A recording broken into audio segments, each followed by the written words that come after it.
Makadi sangano dzvinera Mwari, toda kutenda Mwari nemukana zvekare wavatipa tiri pakuverengwa kweofficial reading yedu yatiri kuwana mubook raMalachi chapter 3 verse 13. Verse ya 13 inotizo: mashoko enyu akanga ari makukutu kwandiri, ndizvo zvinotaura Jehovha. Kunyange zvakadaro munoti, takataureiko pamusoro penyu? Verse 14, imi makati hazvina maturo kushumira Mwari. Takawaneiko zvatakachengeta zvaakarayira, zvatakafamba takapfeka nguo dzokuchema pamberi paJehovha wehondo? Mukati memazuva atiri kurarama, vana vaMwari, denga charakatarisira riri kutarisa vanhu vanotanga naro pakutanga. Patoverenga Genesis chapter 1 verse ya 1 inotiyo pakutanga Mwari. John chapter 1 verse ya 1 kusvika pana 3 ndio same story, pakutanga. So concept yekuti pakutanga, vazhinji mukati memazuva edu havasi kuinzwisisa zvakanaka. Iri kutogwa navashoma of which Mwari vari kutarisira kuti munhu wese pasi pezuva ave anotanga naMwari. Verse 14 mukaiverenga zvakanaka iri kuti hazvina maturo kwaimi makati, hazvina maturo kushumira Mwari. Ndo nyaya dziri kungotaurika mazuva ano, hazvina maturo kutanga naMwari. Vanhu vanoda kutanga nezvimwe, Mwari wozova pekupedzisira. Ndaimbotaura nevamwe vachiti, ukaona mari dzimwe dzinounzwa dzichinzi ndedzemupiro, imwe inongova zvayo change iya inongonzi saka tongoendawo takabatei, vongoenda zvavo nechange. After vaita mashoppings avo, after vabhadhara marentals avo, after vaita zvimwe zvinhu zvavo zvose, ndopozoti cherega tiitivo aya masenzi taise kuna Mwari. Mwari handizvo zvavanotsvaka. Mwari vanotsvaka vanhu vanovimba navo mukati memazuva akadai. Verse 15 yoti, zvino tinoti vanozvikudza ndivo vakafara, zviro kwazvo vanoita zvakaipa ndivo vanovakiswa, zviro kwazvo vanoidza Mwari vachipukunyuka. Mukatarisa shuwa zviri kutaurwa apa, icomplaint yanga iri pakati pechipoka chavanhu. Mukatarisa mbavha nevanoita zvisakarurama ndo vari kubudira mukati memazuva ano. Ndo vari kubudira, mhohwe dziri kubudira, vanouraya vari kubudira. Saka mukristu wanhasi ari kuona kuti ini handisi kubudirira wani, asi ava vanoita chitema vachibudirira. Ndo paanoora mwoyo nawo otizvo saka zvinei kutanga naMwari, zvinei kuti ndive ndinovimbika, ivo vasina kuvimbika, so vachingova vachibudirira. Mwari ndo zvavanotarisira izvo kuti mukati menyika mune mapoka maviri evanhu, vanoita zvinodiwa naMwari vachibudirira variko. Satani unoblessawo vake, but iwe kauri waMwari, Mwari chavanotsvaka ndechekuti urambe wakavimba navo, whether unoita zvakaipa ari panext newe abudirira, iwewe ramba wakashingirira. Nekuti verse mukaverenga zvakazarurwa chapter 2 verse ya 10 inotiyo tinofanira kunge tichitsungirira kusvika kumagumo, ndozvotariswa nedenga. Verse ya 16 yobva yati, but rangarirai kutipo vaitya Jehovha vakataurirana. Saka vamwe vachinyunyuta vachigunun'una kuti mari hadzisi kukwana, vachigunun'una kuti zvinhu hazisi kuvafambira zvakanaka. Denga renge rakangoisa ziso pane vanotya Jehovha. Vanoti chinyi? Zvikanzi ava vaitya Jehovha vakataurirana, vakati hayayai, kunyange zvinhu zvaoma COVID iriko ichitishungurudza zvakadai, isusu ngatirambei takatarisa kuna Mwari, ngatirambei takavimbika, ngatirambei tichikudza zita raMwari. Kunamata kwakaperera hama dzangu kunongotiko, tofana kumfugamira, but hazvipereri pakufugama, tofana kuendavo nefuma yedu. Mwari dai angatikomborera patoiswa pamiedzo, tikurire miedzo, tiende nefuma yedu kunonamata Mwari. Ndo kutaura kwangu mukati menguva dzamangwanani wano. Mwari wekudenga vakukomborerei nekusingaperi. Amen.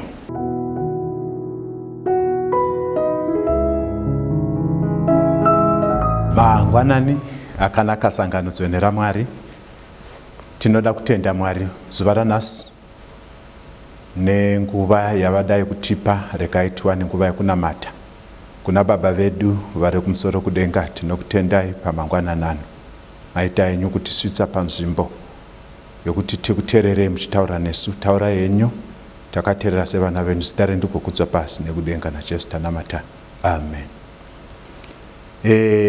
Pamangwanani ano toda kutenda Mwari nemukana wavadai kutipa kuti titeerere zvakare shoko ravo kumazuva ano, mazuva ekuchema, mazuva ekutambudzika.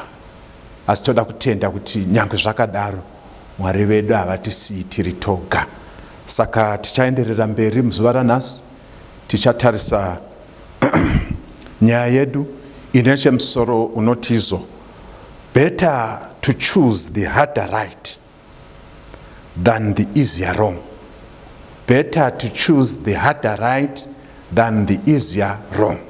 Zviri nani kusarudza nzira yakaoma kune kusarudza nzira yakanyorova asi isiri right, isina kunaka. Saka tinobona kuti pane zvinhu zvakawanda zvatichadzidza muzuva ranhasi. Tichaiwana vhesi redu kubva muna 2 Samuel chapter 11 verse 11 inotaura iyo ichitizo panapa pana vhesi ya 11 ichitizo, the ark and Israel and Judah abide in tents, and my Lord Joab and the servants of the Lord are encamped in the open field. Shall I then go into mine house to eat and to drink and to lie with my wife? As thou livest, and as thy soul liveth, I will not do this thing. Tiri kubona kuti Bhaibheri rinotaura richitsanangura pamusoro pekutizo mashoko aya akataurwa achitaurwa nemurume ainzi Uriya, kutizo areka yaMwari ndeyaIsraeri neyaJudha iri kurarama iri kumatende nemuranda wangu Joab nevamwe vashandi vaMwari vemuranda vatenzi vangu varipo kunzvimbo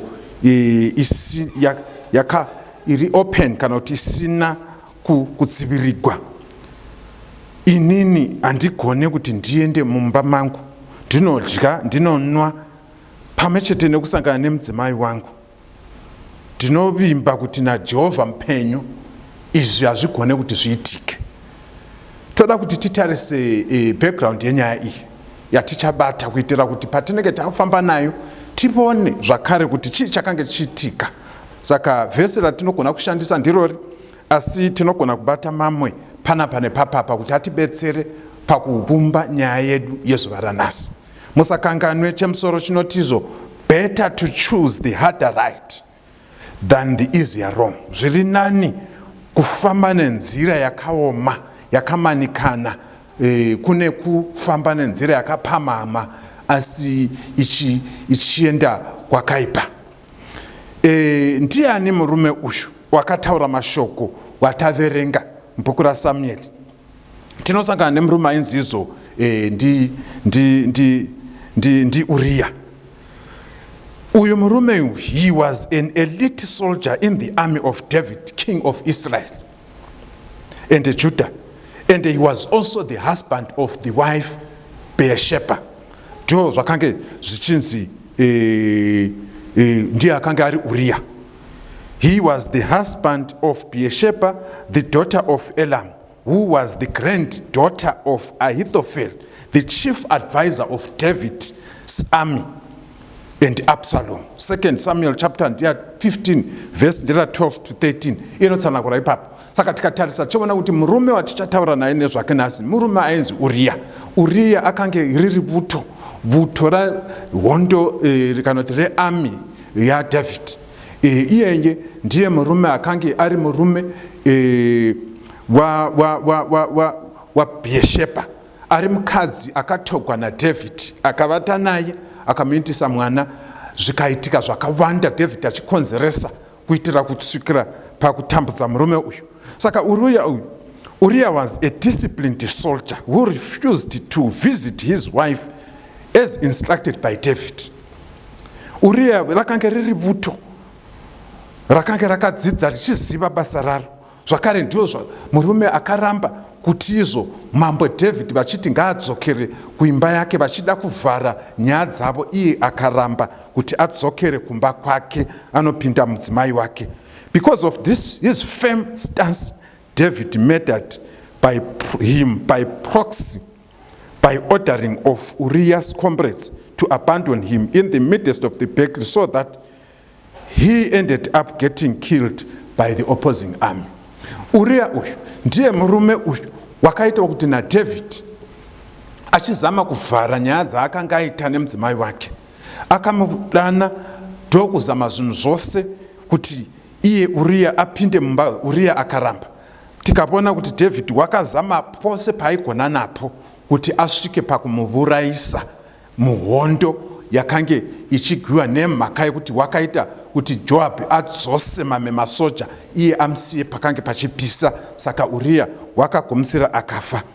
Zita rinonzi Uriya, the name Uriya is a Hebrew origin, a theophoric name referring Yahweh, meaning the Lord is my light. Zita iri rinonzi Uriya iri tiri kuona kuti izvo izita kana tivara rinobva pachiHebheru richireva kuti Mwari chaedza ndio chaedza changu, Mwari ndio chaedza changu. Saka according to biblical account, Uriya belonged to the ethnic Hittite minority resident in Israel that had lived in and around the region, the land of Canaan, before the time of Abraham. Muna Deuteronomy chapter 20 verse 16 to 17 na 18, na Joshua chapter 2 verse 12 kunosuka pana 14. Saka Uriya uyu kana Bible rinotsanangura zvakare pamusoro peuyu Uriya kuti wakabva parudzi rwevanhu vainzi maHiti. Ava vanhu ava yakange iri minority zvichireva kuti paIsrael. Muchiremember kuti izvo Mwari vakarayira kuti vanhu ava vakange vawanikwa, because originally ndio vaigara munyika yekuCanaan. Saka Mwari vakarayira kuti vose vakange vawanikwa naIsrael maCanaanites vose vaifanira kuti vaurayiwe. Saka tiri kuona kuti verudzi rwaUriya paanobva napo akave ari mumwe wevasaririra vakange vakasaririra pakaurayiwa vose naJoshua. Saka tichaona kuti izvo Uriya rudzi rwavo rwemaHittite vashoma vakange vasarira. Saka vasara saizvozvo tiri kuona kuti vazhinji vavo vakaita comply panguva vakapinda muna Israeri ndokuti rudzi rwavo rusare ruripo. Ndosaka kana toruronda tiri kuona kuti nepanapa rwakabuda Uria ndio paakange achivha imomo muvanhu vemaHiti. Saka nenguva yaDavid vanhu ava vakaacceptiwa even pana Israeli. David paakatanga kutonga wakaaccepta kana kuti wakavhumidza vanhu ava vamaHiti kuti ivo vapinde munyaya ndio zviri kubva Uria kwaakabva napo. Muripo here vatendi. Saka kana totarisa manje tichavona kuti izvo David nemhaka yekuti wakange ari munhu wakange ane vanhu vaishanda under him. Munoziva nguva yaSaul paakanga achidzingirirwa zvakawanda, David wakawana vanhu vakange vari pedyo naye. Iwayo ndio akanga ari zizo 27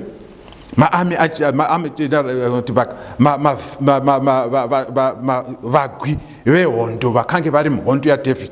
Saka Uriah was amongst mamwe macommanders akange aripo ari so close. Izvi tozviwana sei? Tiri kuzviwana zvakare kuti izvo David paakasimuka achifamba tiri muona kuti wakavona mukadzi waUriah achigeza achimuona mukadzi waUriah achigeza, tiri kuona kuti wakakwanisa kuti amudane, zvichireva kuti imba yaUriah yakange iri padhuze nestate house paigara izvo mambo David.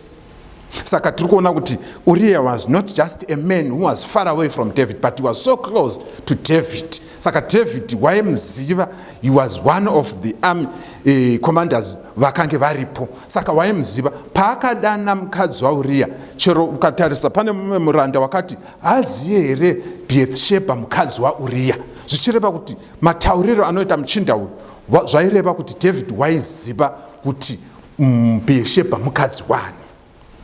Muripo here vatendi. Saka musoro woti izvo Uriah manje David waronga zvose tiri kuona kuti zvakaitika ndizvozvo. Saka tozobona kuti izvo basing on the firm stance according to verse 11, Uriah refused to give in to his master's call. This was against his training as a soldier. He was expected to be loyal to his king, but not sleeping at the door. By not sleeping at the door. Saka tiri kuona kuti izvo David aita zvose zvaakanga aita. Uriah wabuya wakamukumikidza kuti izvo aende kunovata mumba mwake, but tiri kuona kuti character kana kuti stance yakatokwa naUriah wakaramba kuti aite give in izvo zvaakanga anzi namambo wake aende. Remember tiri kutaura pamusoro pesoldier. Muripo here vatendi. Tiri kuti izvo nyangwe akange ari a trained soldier, a disciplined soldier, waiziva basa rake, waiziva paanotanga nepaanomira. Saka nyaya yekuti izvo afoseredzwa kuti aende kumba kunosangana nemudzimai wake kumba kwake, aiziva kuti it was against the ethics dzenyaya dzehondo. The ethics dzenyaya dzehondo dzaigwiwa. Ndosaka tadzoka kuti izvo paakataura achitaura pamusoro paDavid wakataura achita mention the issue of the ark of God kuti iri patende, and aiziva the situation yakange iri muhondo paakange asiya vana Joabu. Muripo here vatendi. Saka tiri kuti izvo isu kana tikatarisa muupenyu hwedu mumwe nemumwe, we are the soldiers of the cross. Tiri vano sevavuto ari kugwa nezvakaipa. Remember, we are living in the great controversy kuti hondo huru iri kugwiwa pakati pezvakanaka nezvakaipa. Saka iwe kana uri mutendi waMwari chiziva kuti uritori musoja ane responsibility, asina nje kungoshandisiwa nemunhu kana kuti nezvimwe zvinhu zvichimubvisa. Zvinoreva kuti izvo paunenge uchirarama, paunenge uchifambisa evhangeri, paunenge uchiita zvaunoita, whether you are doing business rako, whether uri kudini, unofanirwa kuti urambe wakamira sesoja sezvakaita Uriah. Muripo here vatendi. Saka Uriah took his stand irregardless yokuti wakange wataura ndiDavid the king. Wakaramba kuti zvimwe ndikaita hangu asi izvo handigone kuzviita. Muripo here vatendi. Ukaenda mubhuku raDaniel chapter 3 uchivereka kubva pana vhesi ya13 zvichienda kunana 15 uku unoona kuti the three Hebrew boys vana Meshach, Shadrach naAbednego vakaramba kuti vagwadamire chitombe chaNebukadnezar nechikonzero chokuti they knew their responsibility. vanotaura vachitizo izvi tinoda kuti mwambo muzive panyaya iyi tinogona kukutererai pane dzimwe nyaya asi panyaya iri pakati pedu naMwari wedu we want you to know this. We are not going to listen to what you are saying. Muripo iri vatende. This is the stance. Tiri kutizo better to choose the harder right than to choose the soft way. Tiri kuona kuti panyaya iyi titarise kuti bhaibheri haritiratidzi kuti Uriya wakange ane umbou hwokuti chero kususpecta kuti David pane zvaaita nemudzimai wake.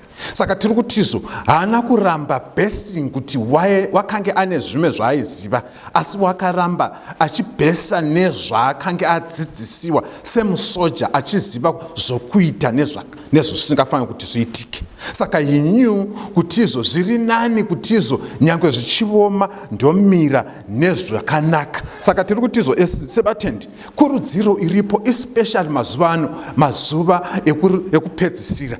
Munoziva nyika ino hama dzangu yakuenda kumawere, nyika ino yakuenda painoguma. Chero ukatarisa forces that are behind especially what is happening, the activities of this world, it is truly kuti zakuratidza kuti kwakuendiwa ndekokupedzisira. Saka ipapo manje panoda vanhu vari principled, vanhu vanoziva, vanhu vanosarudza kumira zvakanaka zvoga chero zvakaoma zvakadii. Vanhu vanogona kusarudza. Muripo iri vatende. Saka ndiri kuteerera kuti mazuva ano chigona kusarudza. Zvanzi Uriya nyangwe achiziva wakaramba achibatirira pane zvake zvakanga zvichiziva. Zvanzi izvo. Instead, he declared his course to be that of a royal upright, conscientious soldier who wished to do what was scrupulously right under the circumstances. Ndio zvakanga chiri chimiro cha Uriya. We are saying, brethren, let us remain and maintain our true character as soldiers of the cross. Paul once said in 2 Timothy chapter 2 verse 4, so no man that warrant entangled himself with the affairs of life, that he may please him who hath chosen him to be a soldier. Hakuna munhu unenge wakapfeka nhumbi dzekuti ave musoja usingade kuti afadze uyu wanenge wakamutuma. Saka tiri kuona kuti izvo panyaya yaUriya kana mukangotarira pamashoko ataura pavhesi rataverenga, vhesi ratiri kushandisa, uri kuti izvo muranda wangu Joab, my lord Joab, mambo wangu Joab, hareve kuti izvo David my king, uri kureva kuti Joab, zvichireva kuti izvo munhu umwe unonzi Uriya waiterera komanda. Muripo iri vatende. Saka tiri kureva kuti to be a true soldier you need to listen to what your commander says. Always commanders command inenge chibva pana commander wako ndiye aunoteerera. Saka Uriya waiziva his commander Joab. That's why he mentioned him even though David achimufoseredza kuti aende kumba kwake wakataura. Saka mubvunzo woti, do you know the marching orders of your commander who is Jesus Christ? Amen. Unoziva here kuti Kristu mazuva ano uri kurayira zvipi? Kana ukaverenga mubhaibheri uritizo pana bhuku raMateo, endai naizvozvo, Matthew chapter 28 verse 19 and 20, go ye therefore and preach the gospel to every nation, kuvanhu vose kumarudzi ose, vanotenda muvabhabhatidze, muvadzidzise izvi, tarirai ndinemi kusvikira pamagumo. Those are the marching orders dzakasiya zvataurwa nachief commander wedu Jesu. Akasiya ataura kuvadzidzi, nanhasi shoko rimwe richiri kutituma mabasa. Saka iwe neni tikaoneka takugara isu takatuma mabasa, zvareva kuti hatina. Tiri kuti izvo makore mashanu atiri kutevedzera ari kuti izvo I will go, ndichaenda. Nyaya iri kutariswa nemission yebasa raMwari ndeyekuti basa ngarifambe, basa ngarifambe. Riri kufambiswa nani? Riri kufambiswa the true soldiers, iwenen. Saka tikatarisa in our days, it's surprising many of us are taking marching orders from many commanders, yet they are soldiers of the cross. Vazhinji vedu vari kuteerera mamwe macommand anobva kune vamwe vachisiya kunzwa command yaJesu. Kana taitarisa izvozvo mazuva ana COVID, whereby vanhu havasi kusangana kumachechi, vamwe vatotora abackseat vatogara havo sekunge vakanzi ngavagara. Takataura kuti izvo chakanzi lockdown chakalokiwa, mikova yechechi, pfungwa dzevanhu hadzina kulokiwa, mabhaibheri enyu haana kulokiwa, minamato haina kulokiwa. Saka chero temudzimba basa raMwari ngarifambe, home dzedu hadzina kulokiwa. Zvose maresources aripo, tinoshandisa mukana uripo. Use the opportunity yauinayo wherever you are kuti basa raMwari rifambe. Usamira. Terera kuti iwe ukamira zvaMwari hazvimiri, kuuya kwaJesu hakumiri. Saka tiri kukurudzirana pamangwananani kuti izvo vanhu vaMwari, inguva ino yatinofanira kuti timutse, timuke pahope, tibate basa raMwari nekuti kucheka kwasvika. Kana tikatarisa tienderera mberi zvakare, tichaona kuti izvo menyaya yandakamboverenga yaitaura pamusoro from the New York Military Academy student recited mumwewo vakomana kana kuti vadzidzi veNew York Military Academy vairecita kana kuti vairamba vachitaura mashoko aya. Mashoko acho avaidzidzisiwa aiti izvo: make us to choose the harder right instead of the easier wrong, and never to be content with the half the truth when the whole truth can be won. Endure us with courage that is born of all that is noble, and worth that scorns to compromise with the vice and justice, and knows no fear when truth and right are in jeopardy. Saka sevasoja vakanga vachitirana pachisoja chavo kuti izvo zviri nani tidzidzisei kuti izvo tisarudze zvakaoma zvakanaka, nzira yakanaka chero yakaoma. Tendai kuti tisarudze iyoyo than kuti tigutsikane nezvakareruka izvo zvisina kunaka. Saizvozvo zvanzi tipeiwo zvivindi zvokuti izvo kana chokwadi chichipo tisabate chipendi chechokwadi, asi tidzidzisei kubata zvokwadi yose nekuzara kwayo. Muri peri vatendi nemamwe manzwi vaidzidzisiwa kuti izvo musatenda half truth nema. Pane vanhu vari kunzi masoja aKristu ari kutenda half truth. Unongonzwa kunzi votaura nemamwe mavhesi asingawanikwe mubhaibheri kuti Jehovha Mwari vanobetsera unozvibetsera. Haisi vhesi, hazviiti kuti izvo neunongochizi aiwa Mwari vanoda kuti vanhu tive vanhu vakatendeka munguva dzose all the times. Kana tikatarisa zvakare, as soldiers of recourse, we don't have to compromise the truth of the gospel, not by not preaching the gospel, by not praying for strength, by not living the character of God, by not standing firm in perilous times. Let's remember God is present, a present helper in times of need. Ngatitendei kuti Mwari vatibetsere panguva idzo dzakaoma, tivambe takabatirira, tirambe takasunga moyo, tichifamba nenzira yakamanikana, nyangwe yakapamama iripo. Zvanzi naJesu, vakakomboregwa vanofamba nenzira yakamanikana than vanofamba nenzira yakapamama. Muri peri vatendi. Saka shoko ranhasi riri kuti izvo Uriah was one of the examples. Like Uriah, be principled to represent the truth no matter what. If it kills you like Uriah, it has to. We are living in the last days of Earth's history. If we are not careful, we are going to lose the battle through fear. Muri peri vatendi. Zvanzizo nemhaka yekuti Uriah semusoja wakatipawo example. Zvazvichigwadza asi wakaziva kuti kuhondo kwatiri zvina kumira zvakanaka. David haana kuona kuti murume uyu haasi kutarisa zvirimo. David wakada kumushandurudza kuti abehave as a civilian, but Uriah wakaramba ari soldier. Ukabona musoja unoda kuti ade zvechisoja, ade zvechicivilian, iyeye haagone kurarama, unopurayiwa muhondo. Makanteerera vanhu vaMwari. Saka tikatarisa tichabona kuti vose vakabatira pamaprinciples akange achiitika panguva dzehondo. Chero isu takambova nehondo, zvose vakabatirira vakatevedzera zvose zvavanga vadzidziswa through their training, vakararamba vakadzoka muhondo. Asi vasina vakambobata zvechisoja vakatenderera vakadzoka kubata nezvecivilian, vazhinji vava vana kudzoka. Saka nesu tiri masoja emuchinjikwa waKristu. Kristu vakatirayira kuti hama dzangu ngatigweni. Tiri kugwa nemuvengi asingavati, asingazi, anongoramba akatarira 24/7 achigwa. Iwewe unofanira zvakare kuti nenuwo upinde mukuta kuteerera, kutivira, uchinamata nekuverenga shoko raMwari, nekukumbira simba kubva kuna Mwari, nekuti hondo yacho hatigone kuigwa tikaipedza, asi hondo yacho inoda tichibetsegwa naIshe Jesu Kristu. Saka kubatana naKristu, kukumbira kuna Kristu simba, zvinotiita kuti tiwine hondo yacho. Mumanonzizo William Jennings ane mashoko akadai. Zvanzizo, never be afraid to stand with the minority that is right, for the minority which is right will someday be the majority.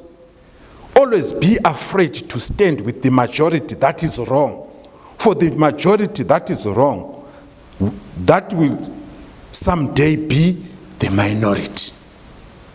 Mashoko aWilliams anotaura zvakare kutizo vanhu vakawanda vafarira kutizo usahle kumira nevashoma vane chokwadi, usahle kumira nevashoma, usafambe nenzira yegunda shairira, gunda ruzhinji. Nzira yegunda ruzhinji kazhinji kacho ine zvakawanda zviri nhema. Saka Mwari votizo, munyori votizo, asifarira kuti umire nevashoma, nekuti vashoma vane zokwadi rimwe zuva vachava vazhinji vane zokwadi. Muripo here vanhu vaMwari? Tiri kuti izo, hama yangu, usatarira parutivi ukaona vazhinji vachizviita, usati nemhaka kuti vanhu vose ndio zvavanoita. Aiwa, nyaya yekutenda, nyaya yekumira semusoja waMwari, hautarisi kuti vazhinji vari kuti kudii, unotarisa kuti Mwari vati kudini. That's why Bible rakazara nemashoko aitaurwa nevaprofita vaMwari vaitizvo, that says the Lord. Mwari vati kuti, kwete kuti vanhu vati. Saka zvanzizo, nekuti pakupedzisira ava vakange vari majority pakuipa vachava the minority. Bible inotaura kuti pakupedzisira Mwari vachibuya, vazhinji vachati, Mwari, hatina here kukubatirai. Zvanzi Jesu uchati mubhuku raMateo, Jesu uchati, endai kure imi vaiti vezvakaipa, handina kumbokuzivai. I never knew you. Saka mutendi waMwari, you remember you are a soldier of the cross. Stand firm. Nyangwe nzira yakaoma, mira. Tiri kumazuva ekupedzisira, tiri kukurudzirana kuti ngatiise. Zvanzizo kana chienderera mberi, to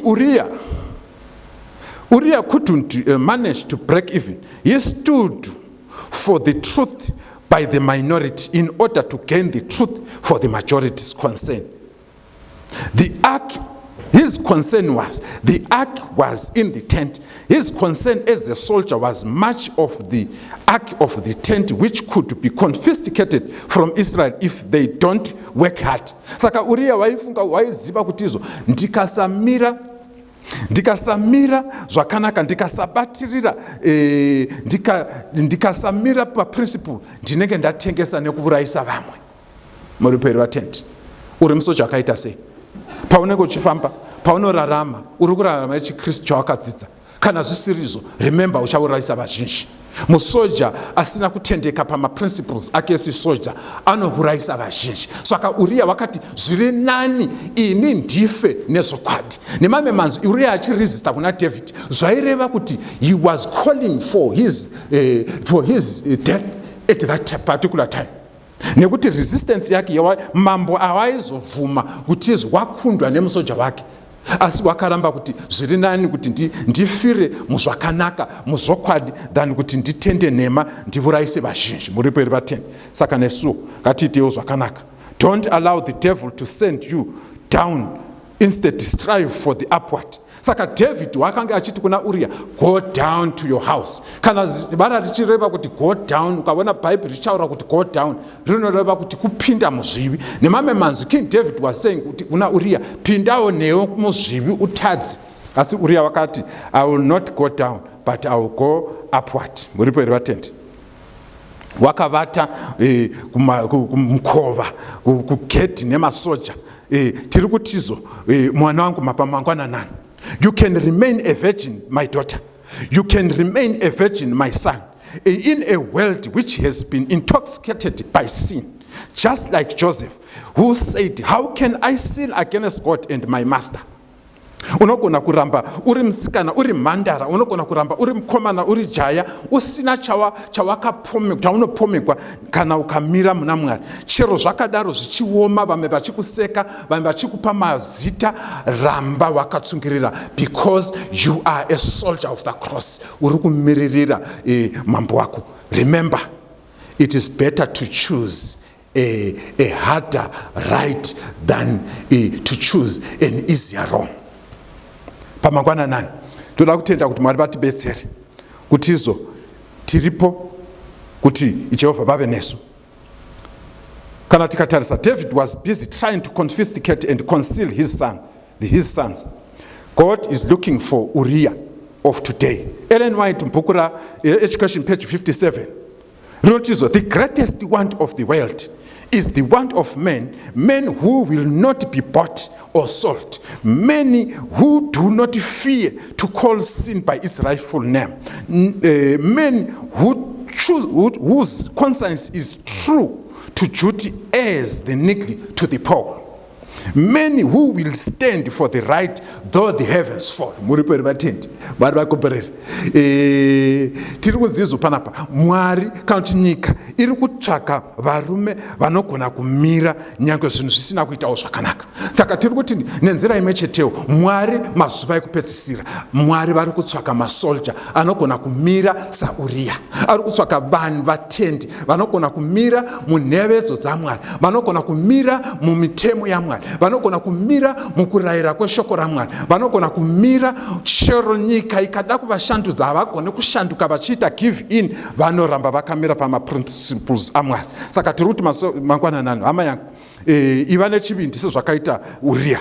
The value of Uriah was to pay the price of the king's transgression. Uriah zvakanga zviri nani kuti afe, wakafa achifira zvokwadi yake.